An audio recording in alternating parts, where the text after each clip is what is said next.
জাতীয় সংসদে আমিরে জামাত বাংলাদেশ জামাত ইসলামের আমির ডাক্তার শফিকুর রহমানের অসাধারণ পারফরমেন্স, তাক লাগানো পারফরমেন্স। সংসদ জমে উঠেছে, সংসদ উত্তপ্ত হয়ে উঠেছে। এখানে কোথায় কি ব্যর্থতা আছে বলতে হবে, মানে স্পিকার স্পেসিফিক্যালি ঢালাও ভাবে স্বরাষ্ট্রমন্ত্রী ব্যর্থ হয়েছে বা আইনশৃঙ্খলা রক্ষাকারী বাহিনী ব্যর্থ হয়েছে বা এই সরকার আইনশৃঙ্খলা পরিস্থিতি উন্নতি হয় নাই, এগুলো পল্টনে বক্তব্য চলে। এটা সংসদে তথ্যভিত্তিক কথা বলতে হবে। সংসদ অধিবেশন যেদিন থেকে বসা শুরু হয়েছে সেদিন থেকেই তিনি তুচ্ছ তাচ্ছিল্য করে সবাইকে বলেন। উনি নিজেকে কি মনে করেন আমি বুঝতে পারি না। এমনকি তিনি সেই দুঃসাহস এখানে দাঁড়িয়ে তিনি দেখিয়েছেন, তিনি বলেছেন যে এই সংসদে তিনি শিক্ষকের ভূমিকা পালন করবেন। আমরা তার ছাত্র হওয়ার জন্য এখানে আসি নাই। মানুষ শিক্ষকতা করতে হলে তিনি একটা ইউনিভার্সিটি খুলুন, ওখানে যার পছন্দ গিয়ে ভর্তি হবে, ওনার লেকচার শুনবে। এই 6 মাসে মাননীয় স্বরাষ্ট্রমন্ত্রী কি পর্যাপ্ত ভূমিকা রাখতে পেরেছে কিনা, নাকি উনি ব্যর্থতায় পর্যবেসিত হয়েছে? মাননীয় স্পিকার, সৌদি আরবিয়া, টার্কি এবং পাকিস্তানকে মিলে যেই মক্কা প্যাক্ট 7ই আগস্ট 2026 সাইন হয়েছে, ম্যালর্ড, মাননীয় মন্ত্রী কি বলবেন যে এখানে বাংলাদেশের সুবিধাটা কি হবে এই প্যাক্টে যুক্ত হলে, বা বাংলাদেশ এই প্যাক্ট থেকে কি পেতে যাচ্ছে? আর কখনো বাংলাদেশ কারো কাছে মাথা নত করবে না। আমরা নত জানু পররাষ্ট্রনীতির কবর রচনা করেছি। মক্কা চুক্তি নিয়ে এবার মুখ খুললেন আমিরে জামাত। মক্কা চুক্তির পক্ষে বাংলাদেশে প্রবল জনমত আমরা লক্ষ্য করছি এবং ভারতপন্থীদের মধ্যে তোলপাড় তৈরি হয়েছে। তারা বিষয়টা ভালোভাবে নিতে পারছে না, তাদের মধ্যে হতাশা ঢুকে পড়েছে। জ্বর উঠে গেছে। ভারতের পুরা কূটনৈতিক টিম, খেয়াল করেছেন আপনারা, বাংলাদেশকে নিয়ে ব্যস্ত হয়ে পড়েছে। আসসালামু আলাইকুম দর্শক, বাংলাদেশ ভাইরাল নিউজের নতুন একটি গুরুত্বপূর্ণ নিউজ ভিডিও নিয়ে আপনাদের মাঝে হাজির হলাম। প্রিয় দর্শক, বাংলাদেশের বর্তমান রাজনৈতিক প্রেক্ষাপট জানতে যারা এই ভিডিওটিতে ক্লিক করেছেন তাদের সবাইকে বলবো আপনারা ধৈর্য সহকারে পুরো ভিডিওটি দেখতে থাকুন, কারণ এই ভিডিওটিতে এমন কিছু তথ্য বা তথ্য শেয়ার করা হয়েছে যা জানলে আপনারা অবাক হবেন। প্রিয় দর্শক, ইতিমধ্যে আপনারা অনেকগুলো ভিডিওর অংশবিশেষ দেখে নিয়েছেন এবং আশা করি দেখেই বুঝতে পেরেছেন আজকের ভিডিওটি কতটি গুরুত্বপূর্ণ এবং আকর্ষণীয় হতে চলেছে।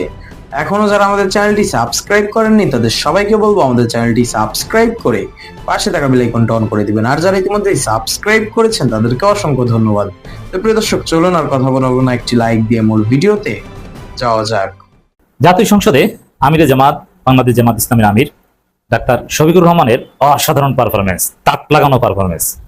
সংসদ জমে উঠেছে, সংসদ উত্তপ্ত হয়ে উঠেছে।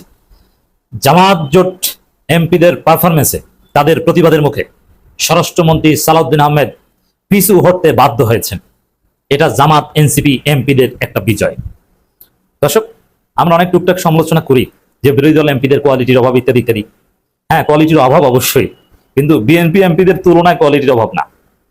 আমরা স্ট্যান্ডার্ড দেখতে যাই ইউরোপ আমেরিকার স্ট্যান্ডার্ড। ব্রিটিশ পার্লামেন্টের যে ডিবেট হয় এই সেন্সে আমরা অনেক সমালোচনা করি, কিন্তু বিএনপি এমপিদের মন্ত্রীদের যে করুণ অবস্থা, আজকে বিএনপির সবচাইতে অভিজ্ঞ পার্লামেন্টারিয়ান, যোগ্য পার্লামেন্টারিয়ান এবং তারেক রহমানের শিক্ষক, তারেক রহমান যার উপর নির্ভর করেন, তারেক রহমান নিজে যে বক্তব্য দিতে সাহস পান না, যার মাধ্যমে দেন, সে সালাউদ্দিন আহমেদ বিরোধী দলের এমপিদের ধোলাইয়ের শিকার হয়েছেন এবং সালাউদ্দিন আহমেদ বলতে বাধ্য হয়েছেন, yes I withdraw, I withdraw, I withdraw, মানে আমি আমার বক্তব্য প্রত্যাহার করছি।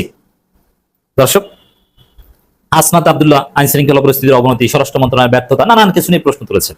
হাসনাতকে পল্টনের বক্তব্য বলে কটাক্ষ করেছেন। এরপরে আমিরে জামাত কথা বলেছেন, তার বক্তব্যকে শাহবাগ স্কোয়ারের বক্তব্য বলে কটাক্ষ করেছেন। এরপরে বিরোধী দলের সংসদ সদস্যরা সংসদ উত্তপ্ত করে ফেলেছেন, প্রতিবাদের ঝড় তুলেছেন। এর মধ্যেই স্পিকারের শেল্টার চেয়েছেন এবং বলছেন yes I withdraw, yes I withdraw. Withdraw করেও সালাউদ্দিন আহমেদ পার পাননি। আমিরে জামাত ফ্লোর নিয়ে কঠিন ধোলাই দিয়েছেন, স্পষ্ট করে বলেছেন স্বরাষ্ট্রমন্ত্রী সালাউদ্দিন আহমেদকে দুঃখ প্রকাশ করতে হবে। শুধু বক্তব্য উইথড্র করলে হবে না, দুঃখ প্রকাশ করতে হবে, দ্যাট মিনস ক্ষমা চাইতে হবে। এবং সালাউদ্দিন আহমেদের বক্তব্যকে আনকালচারাল হিসেবে আখ্যায়িত করেছেন আমিরে জামাত এবং পার্লামেন্টারিয়ান ফেসিজম হিসেবে আখ্যায়িত করেছেন। আমিরে জামাত যেভাবে আজকে রাগ দেখালেন, এটাকে আমি সুপার পারফরমেন্স বলবো। দর্শক, আমিরে জামাত ক্লিয়ার করে বলেছেন, এই তুচ্ছ তাচ্ছিল্য করেন স্বরাষ্ট্রমন্ত্রী, আমরা তো আপনার ছাত্র হতে আসিনি। তিনি নিজেকে শিক্ষক দাবি করেছেন। আপনি শেখাতে চাইলে একটা বিশ্ববিদ্যালয় করুন, সেখানে যে ক্লাস নেন, লেকচার দিন, তারপরে যার মন চায় সে ভর্তি হবে। এর মানে সালাউদ্দিন আহমেদের কাছ থেকে বিরোধী দলের এমপিদের জ্ঞান নিতে হবে না, বিরোধী দলের এমপিরা তার চেয়ে বেশি বোঝে। বিরোধী দলের যারা এমপি হতে পারেনি তারাও তো সালাউদ্দিন আহমেদের চেয়ে বেশি বোঝে। শিশির মনি তো স্পষ্ট করে বলেছেন যে সালাউদ্দিন আহমেদ স্টুডেন্ট লাইফে ভালো ছাত্র ছিলেন না, মনে হয় ভালো ছাত্র হলে তো এরকম কথা বলার কথা না, পড়াশোনা করেন ঠিক মতো। তা এখন বুঝেন আমিরে জামাত হাতে হারিকেন ধরিয়ে দিয়েছেন। দর্শক, এর মধ্যে যে বিষয়টা আমাদের প্রতিবাদ করতে হয়, যেমন পল্টনের বক্তব্য শাহবাগ স্কোয়ারের বক্তব্য বলে তুচ্ছ তাচ্ছিল্য করা, এটা কেন বারবার এই স্বরাষ্ট্রমন্ত্রী সালাউদ্দিন আহমেদ করছে? It's alarming. কারণ তিনি তো শাহবাগে কোনোদিন বক্তব্য দেন নাই, তিনি তো বিলাসী জীবন যাপন করেছেন শিলংয়ে, 5 স্টার মানের বাংলা বাড়িতে থেকেছেন, বাংলো বাড়িতে। সে বাড়ির ছবি দেখলে আমার আক্ষেপ হয় যে এই বাড়িতে আমি কেন থাকতে পারি না। কি সুন্দর বাড়ি, যদি পারতাম এরকম একটা বাড়ি করতাম। মাঝে মাঝে কোথাও বেড়াতে গেলে তখন 5 স্টার হোটেলে হয়তো বা থাকার সুযোগ হয়, সেটা তো ফর দি টাইম বিং, কয়েকদিনের জন্য। অথচ বছরের পর বছর এই 5 স্টার হোটেলে তিনি কিভাবে থেকেছেন? তিনি তো পিকনিকে গিয়েছেন, তার চেয়ে বেশি সুবিধা পেয়েছেন। আসিফ আকবর তো ঠিকই বলেছে, যারা বিলাসী জীবন যাপন করে তথাকথিত আন্দোলনের অংশগ্রহণকারী, সালাউদ্দিন আহমেদ যে আন্দোলন করেছেন সেই আন্দোলনে কোথাও কোনো সফলতা নেই। কারণ 5 স্টার মানের বাড়িতে বসে আন্দোলন করলে সে আন্দোলনের সফলতা হয় না। 5 স্টার মানের বাড়িতে বসে আন্দোলনের নেতৃত্ব দিলে, ডিকটেশন দিলে সে আন্দোলন সফল হয় না। এই কারণেই তিনি জনগণের আন্দোলনকে তুচ্ছ তাচ্ছিল্য করেছেন, আন্দোলনের জায়গাগুলোকে তুচ্ছ তাচ্ছিল্য করেছেন। এমনকি মাননীয় স্পিকার নিজে এটা শাহবাগ স্কোয়ার না এই কথা বলে অনেকটা ক্ষমা চেয়েছিলেন আগে, তারপরেও সালাউদ্দিন আহমেদকে এই কথা বলতে হলো। শিক্ষা হয়নি? শাহবাগ স্কোয়ারে কোনো অবমাননা তরুণ প্রজন্ম, জুলাই প্রজন্ম সহ্য করবে না। কারণ এই শাহবাগ স্কোয়ার এটাই ছিল জুলাই আন্দোলনের মূল প্ল্যাটফর্ম। এই শাহবাগ অবরোধ, শাহবাগ ঘেরাও, এই শাহবাগে বসে পড়ার মধ্য দিয়েই 1 জুলাই আন্দোলন শুরু হয়েছে। এবং বড় বড় দৃশ্যপট, মোড় ঘুরানো ঘটনা, এই শাহবাগ শহীদ মিনার, এগুলো হচ্ছে আন্দোলনের অন্যতম গুরুত্বপূর্ণ ডিসিশন মেকিং পয়েন্ট। হ্যাঁ, আন্দোলনের স্টালিনগ্রাদ আমরা যেটাকে বলি যাত্রাবাড়ি, হতাহতের সংখ্যা বেশি, মারামারি বেশি হয়েছে, বাট ডিসিশন মেকিং এর জায়গাটা হচ্ছে শাহবাগ। অতএব এই শাহবাগকে যারা সহ্য করতে পারে না, বিশেষ করে তরুণ প্রজন্ম, শাহবাগের অবরোধ করার মধ্য দিয়ে হাসিনার 12টা বাজিয়ে দিয়েছে। এটাকে যারা সহ্য করতে পারে না তারা হচ্ছে সুযোগের এমপি, পরিস্থিতির সুযোগ নিয়ে তারা এমপি হয়েছে। আর হাসনাত আব্দুল্লাহরা শাহবাগে ঘাম ঝরিয়ে, রক্ত ঝরিয়ে আন্দোলন করে তারপর এমপি হয়েছে, তারপরে তাদের উত্থান হয়েছে।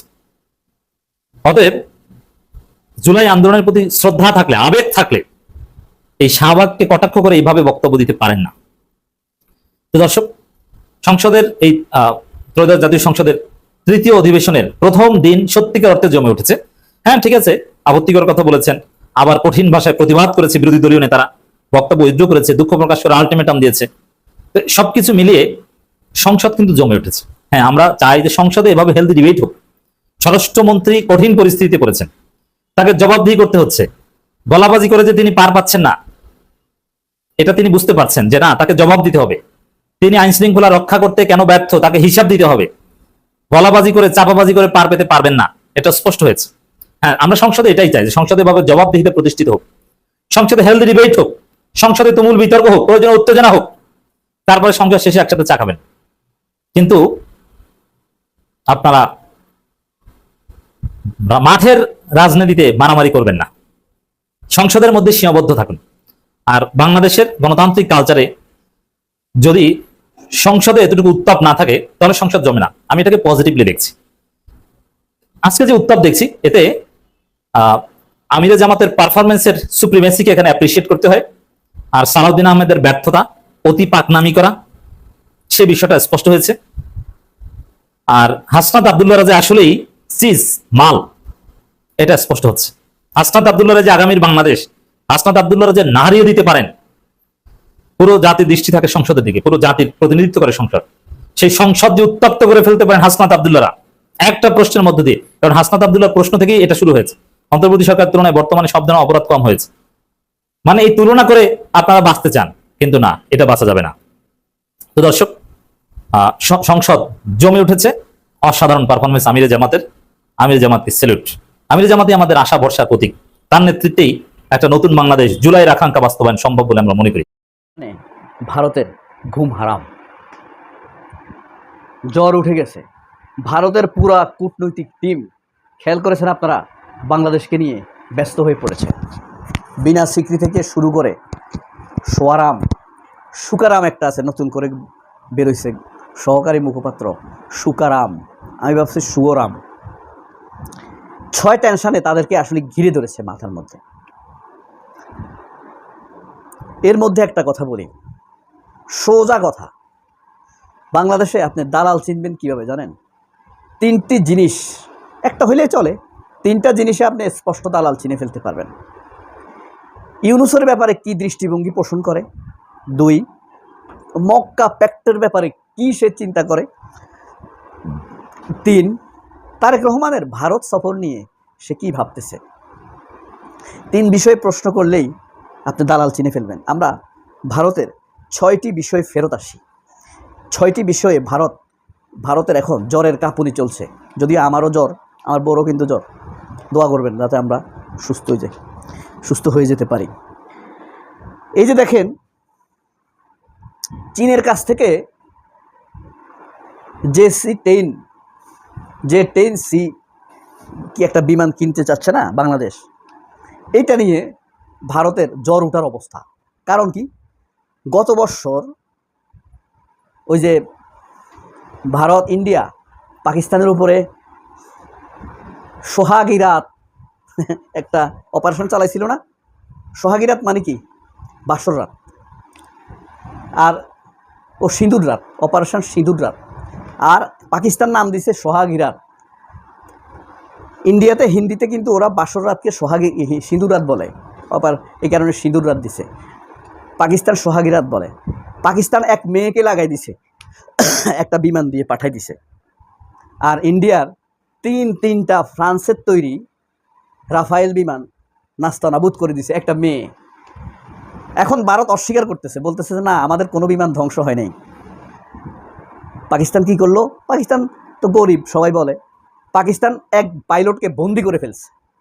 ওই বন্দি পাইলটের ভিডিও দেখাই দিছে, দেখো তোমাদের পাইলট আমাদের হাতে বন্দি। ধরা খাইলো। এই বিমান আনতে যাচ্ছে বাংলাদেশ, এই কারণে ইন্ডিয়ার গুম হারাম। পশ্চিম পাড়ে পাকিস্তান, পূর্ব পাড়ে বাংলাদেশ, 2 দিক থেকে যদি 2 বিমান উড়ে তাহলে বেগতিক হয়ে যাবে ইন্ডিয়ার অবস্থা। গুম হারাম হয়ে গেছে। এরপরে দেখেন মক্কা প্যাক্টে যদি বাংলাদেশ যোগ দেয় তাহলে কি হবে? আমাদেরকে যদি হামলা করে ইন্ডিয়া, তাহলে পাকিস্তান মনে করবে তার দেশে হামলা করছে, সৌদি আরব মনে করবে তার দেশে হামলা করছে, তুরস্ক মনে করবে তার দেশে হামলা করছে, আমাদের পাশে এসে দাঁড়াবে। আবার পাকিস্তানে যদি হামলা করে ইন্ডিয়া, আমরা মনে করব আমাদের এখানে হামলা হয়েছে, তুরস্ক মনে করবে তুরস্কে হামলা হয়েছে। কন্ট্যাক্টটা কিন্তু দিস। এখানে ইন্ডিয়ার ঘুম হারাম। এখন ইন্ডিয়া ওই দিক দিয়ে হামলা করবে পাকিস্তানে, এদিক দিয়ে আমরা হামলা করব। পরিস্থিতি কোন দিকে যাবে? ইন্ডিয়ার ঘুম হারাম। এরপরে আপনি দেখেন আমাদের রেল করিডর চিটাগাং থেকে রেঙ্গুন হয়ে যদি চীনের ট্রেন যায়, আমাদের জন্য কত মজা হয়ে যাবে। সকাল বিকাল আমরা চীনে যাব। ইন্ডিয়া গেলে আমাদেরকে অপমান করে, আপনারা জানেন। পকেটে হাত ঢুকাই দেয়, পকেট থেকে রুপি নিয়ে যায়। আমরা তো টাকা ভাঙায় রুপি করে রাখতে হয়, ওই দেশে গিয়ে খরচ করতে হবে না।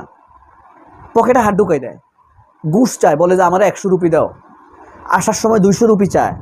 মানে কি যে ডিস্টার্ব করে অসভ্যগুলা। চীনের মানুষ এরকম না। তারপরে মানুষ যেতে পারবে চিকিৎসার জন্য সহজে। অলরেডি চীনে কুনমিংয়ে 4টি হাসপাতাল করেছে তারা সেবা দেওয়ার জন্য বাংলাদেশদেরকে।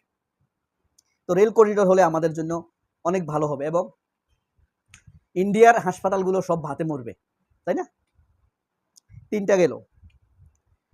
এরপরে দেখেন বগুড়ায় বিমানবন্দর হলে বা নীলফামারীতে যদি বিমানবন্দর হয়, ওখান থেকে যদি বিমান ফ্লাই করে, তুরস্কের ড্রোন ফ্যাক্টরি হয় নীলফামারীতে, ড্রোন প্র্যাকটিস করলেই শিলিগুড়ি দেখা যাবে, আমরা ইন্ডিয়া দেখতে পারবো। ইন্ডিয়ার অনেক কিছু আমাদের নখদর্পণে চলে আসবে। ইন্ডিয়ার ঘুম হারাম এই কারণেও। এরপরে chicken neck, 20 kilometre chicken neck লালমনিরহাটে, বা ভারতের চিকেন নেক। এখানে যদি আমরা এই গোয়াদার সহ আমরা এটা চীনকে লিজ দিয়ে দেই, লিজ দিয়ে দেই চীনকে, তাহলে ইন্ডিয়ার 7 সিস্টার্সের সাথে যোগাযোগ রেস্ট্রিক্টেড হয়ে যাবে। এই জ্বরের কাঁপুনিতে তারা আর টিকতে পারতেছে না। তারপরে চীনের সাথে নতুন বাণিজ্য চুক্তি। এই বাণিজ্য চুক্তির অধীনে মিড লেভেলে চীনের যত কর্মকর্তা কর্মচারী দরকার হবে তারা এগুলো বাংলাদেশ থেকে নেবে। কারণ কি? এটা চাপা না। ভিয়েতনাম ভিয়েতনাম আমাদের চেয়ে বড় দেশ, কিন্তু দেশ ছোট, মানুষ কম, বুঝতে পারছেন? এখন ভিয়েতনাম থেকে তারা লোক পাচ্ছে না। মালয়েশিয়া এখন অনেক উন্নত হয়ে গেছে, আধুনিক দেশ, সেখান থেকে তারা লোক পাচ্ছে না। ইন্দোনেশিয়া থেকে লোক পাচ্ছে না। চীনের কিন্তু বেকার লোক নাই। এই যে কয়দিন আগে দেখছেন না, বাংলাদেশ থেকে পরীক্ষামূলকভাবে 430 জন লোক নিছে সাদেক কাইমের ডাকসুর, এখানে যে জব ফেয়ার হয়েছে না, ইন্টারন্যাশনাল জব ফেয়ার, ডাকসুর অধীনে 430 জন নিছে। এই সুযোগগুলো তো আর ইন্ডিয়া পাচ্ছে না। পাচ্ছে? আচ্ছা, এই আমরা বলি না ষড়যন্ত্র, 6টা যন্ত্র, 6 যন্ত্রে ইন্ডিয়াকে খেয়ে দিচ্ছে, তছনছ করে দিচ্ছে, তাদের স্বপ্নকে নষ্ট করে দিচ্ছে, তাদের ঘুম হারাম হয়ে গেছে। কোন দিক থেকে কি ঠেকাবে বুঝতে পারছে না। তারা এখন আতঙ্কে দিন কাটাচ্ছে। এখন 1 নম্বর আতঙ্ক, তারেক রহমান যদি মক্কা প্যাক্টে যোগ দিয়ে ফেলে, এই কারণে দ্রুত তারেক রহমানকে ইন্ডিয়া নিবে। আসে না কেন নিয়ে ভয়টা লাগাই দিবে। আল্লাহ আপনাদেরকে অনেক ভালো রাখুন। তারেক রহমানের ক্ষতি থেকে আল্লাহ যেন ওই দেশকে বাঁচায়, হাসিনার ক্ষতি থেকে যেন আল্লাহ আমাদেরকে বাঁচায়। তারেক রহমানকে সঠিক পথে রাখুন। সে সঠিক সিদ্ধান্ত নিতে পারে না, আমরা বুঝতেছি। নেতৃত্বের সেই কোয়ালিটি তার নাই। টোটাল বাংলাদেশে এখন নেতৃত্ব সংকট, সোজা কথা। ডিকটেটর হইতে, স্বৈরশাসক হইতে গুণ লাগে না, কিছু ফর্মুলা লাগে। আর্মি আপনাকে অন্ধ সাপোর্ট দিবে, পুলিশ অন্ধ সাপোর্ট দিবে, র্যাব অন্ধ সাপোর্ট দিবে, আপনি কাপুরুষ হইলেও ডিকটেটর হয়ে যাবেন। কিন্তু সুষ্ঠু নেতৃত্ব হইতে তারেক রহমান সিদ্ধান্ত নিতে পারে না, বিভ্রান্ত লোক দ্বারা ক্ষতি হয়ে যাইতে পারে। এই কারণে দোয়া করবেন। প্রিয় দর্শক, ইতিমধ্যে আপনারা আমাদের পুরো ভিডিওটি দেখেছেন। ভিডিওটি দেখে কি জানলেন এবং বুঝলেন, অবশ্যই আপনাদের মূল্যবান মতামতটি আমাদের কমেন্ট বক্সে জানাতে ভুলবেন না। এখনো যারা আমাদের চ্যানেলটি সাবস্ক্রাইব করেননি তাদের সবাইকে বলবো আমাদের চ্যানেলটি সাবস্ক্রাইব করে পাশে থাকা বেল আইকনটা অন করে দিবেন, এরকম নিত্য নতুন প্রতিদিন গরম গরম নিউজ আপডেট পেতে। ধন্যবাদ সবাইকে।